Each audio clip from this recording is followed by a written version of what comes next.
Assalamualaikum warahmatullahi wabarakatuh. Selamat malam dan selamat datang di Nightmare Side, di mana malam hari ini kamu akan mendengarkan satu pengalaman kisah nyata insan muda ketika dia bertemu dengan makhluk halus atau yang biasa kita sebut dengan hantu. Pengalaman-pengalaman ini masuk pada tim Nightmare Side melalui email ke nms@ardanradio.com. Jadi pastiin kalau kamu ingin share atau berbagi pengalaman kisah seramnya, bisa kamu email langsung ke nms@ardanradio.com.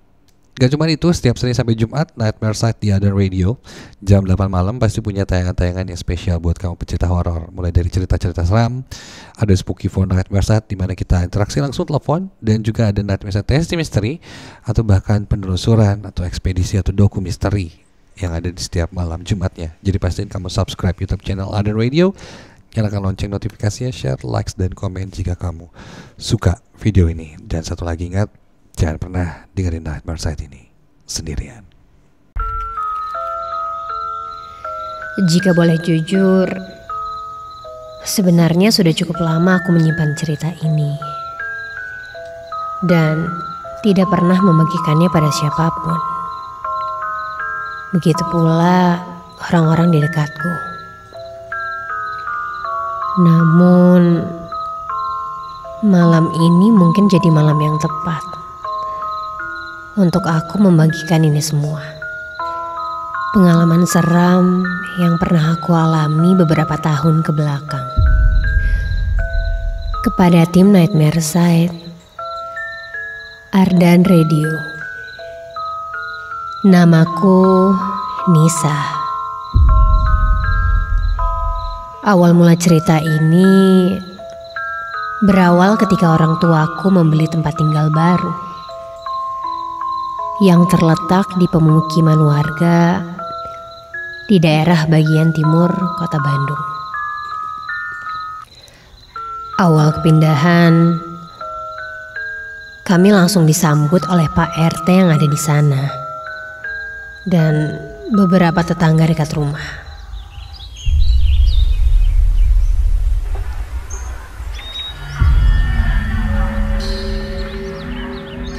Dari gaya bahasa dan jamuannya, terlihat sekali orang-orang di sini sangatlah ramah.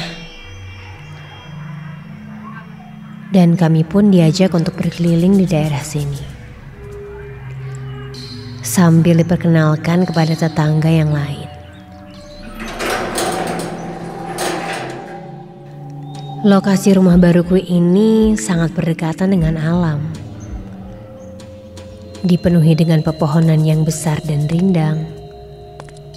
Juga udaranya yang dingin dan sejuk, membuatku merasa nyaman dan betah untuk menetap di sini. Namun anehnya, di setiap pohon pada masing-masing rumah yang ada di sini terdapat seutas kain putih yang sudah lusuh diikat melingkar pada masing-masing batang pohonnya.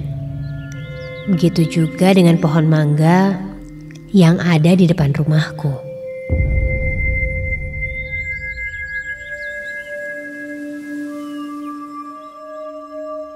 Pemandangan seperti itu sungguh aneh bagiku. Lantas, aku pun menanyakan kenapa setiap pohon yang ada di sini diikat oleh kain putih. Dengan tenang dan tersenyum, Pak RT pun menjawab, "Hiraukan saja," katanya. Mendengar jawaban itu, aku benar-benar tidak mengerti dan membuat pertanyaanku tidak terjawab. Namun, aku tidak terlalu memikirkannya. Setelah cukup lama berkeliling, Pak RT pun pamit untuk pulang. Aku pun hendak bergegas masuk ke dalam rumah. Begitupun keluargaku.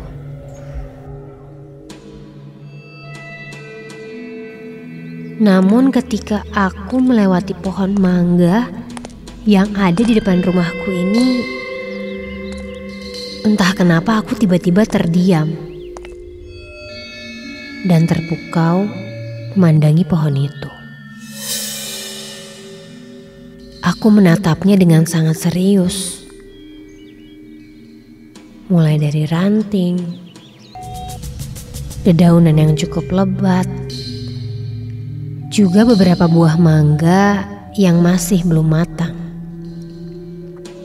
Hingga pada akhirnya tatapanku semakin terpaku ketika aku menatap tajam seutas kain putih yang sudah lusuh terikat longgar di batang pohon itu. Tanpa sebab yang jelas, tiba-tiba tanganku bergetar. Aku merasakan hawa dingin berhembus di sekitar halaman depan rumahku. Detak jantungku berdebar sangat cepat. Seluruh badanku terasa lemas. Dan aku tidak tahu apa yang aku pikirkan saat itu. Yang jelas, aku merasa sangat tidak karuan.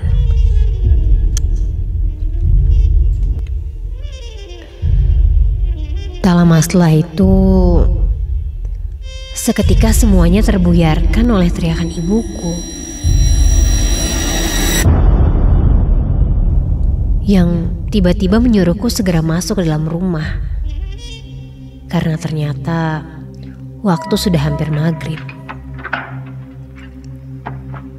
Aku lekas masuk menuju kamarku sambil merapikan kamar.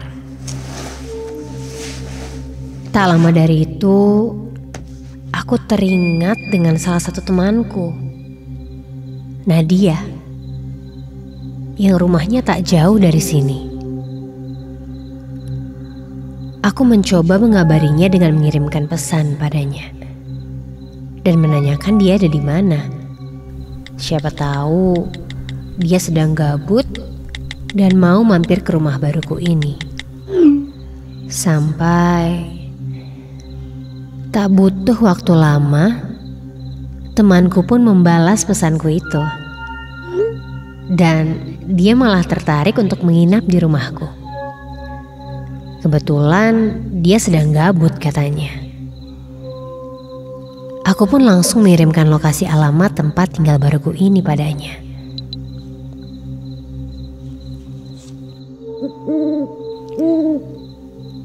Dan malam itu, tepat sekitar jam 10 malam, temanku pun akhirnya datang. Aku langsung membuka pagar dan menyuruhnya masuk. Dengan setengah kelelahan, dia duduk di kursi depan. Nafasnya begitu terengah-engah dan dia terlihat begitu pucat. Lalu aku pun menyentuh keningnya. Astaga, sangat dingin. Seluruh tubuhnya begitu dingin. Aku sedikit panik dan merasa bersalah melihat kondisi temanku ini. Takutnya gara-gara aku, dia menjadi kelelahan seperti ini. Tanpa pikir panjang, aku menyuruhnya segera masuk. Dengan ekspresi wajahnya yang datar, Nadia beranjak dari tempat duduknya dan langsung menuju ke kamar mandi.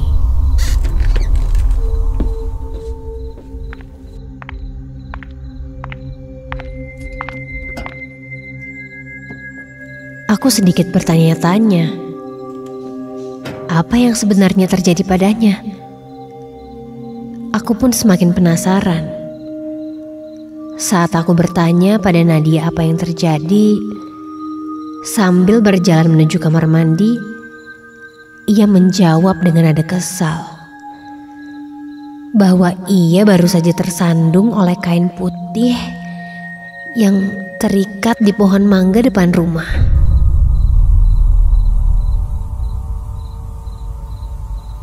Mendengar hal itu, Seketika aku diam dan terkejut. Seluruh tubuhku seketika gemetar. Sampai pikiranku tertuju pada pohon mangga yang ada di halaman depan rumah. Dan tak lama dari itu, tiba-tiba dari arah pintu depan terdengar suara orang merintih kesakitan, seperti minta tolong.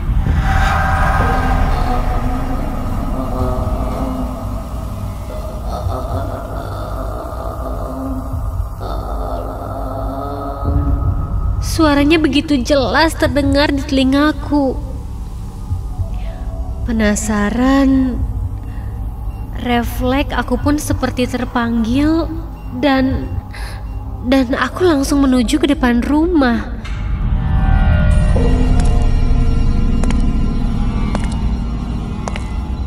Dan ketika aku sampai di depan rumah, astaga!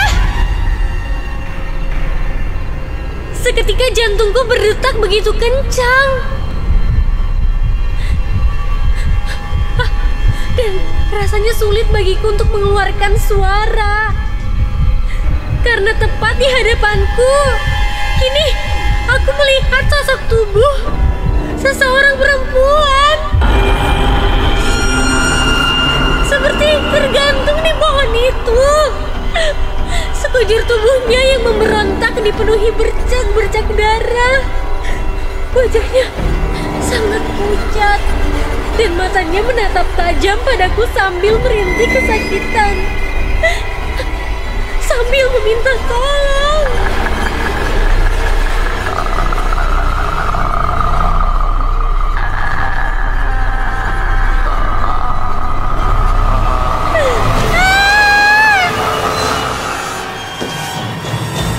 Aku benar-benar syok melihat itu. Seketika tubuhku mendadak lemas. Aku pun tak tahan lagi melihatnya dan aku terjatuh hingga tak sadarkan diri.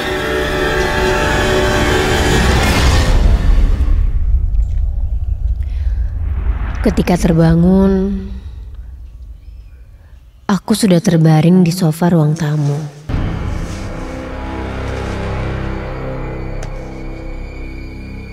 Kulihat di sana, aku sudah dikelilingi oleh orang tuaku. Begitupun Nadia. Orang tuaku yang malam itu sudah tertidur, terbangun karena mendengarku berteriak. Dan kemudian melihatku tergeletak di bawah pohon depan rumah dengan posisi kaki yang terikat dengan kain putih. Inisiatif, orang tuaku pun memanggil Pak RT untuk menceritakan apa yang terjadi. Aku pun bertanya, apa yang sebenarnya terjadi di tempat ini? Awalnya, Pak RT tidak mau menjawab. Sampai akhirnya dia pun buka suara. Bahwa dulu sejak zaman Belanda, pemukiman ini adalah hutan tempat di mana banyak orang yang digantung secara massal di setiap pohon yang ada di sini.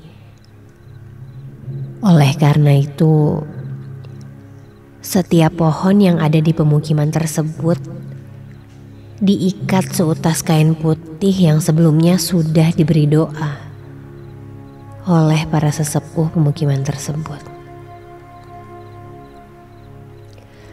Hal ini dilakukan agar arwah para korban tidak menampakkan diri dan mengganggu warga sekitar. Makanya Pak RT menyuruh kami untuk menghiraukannya.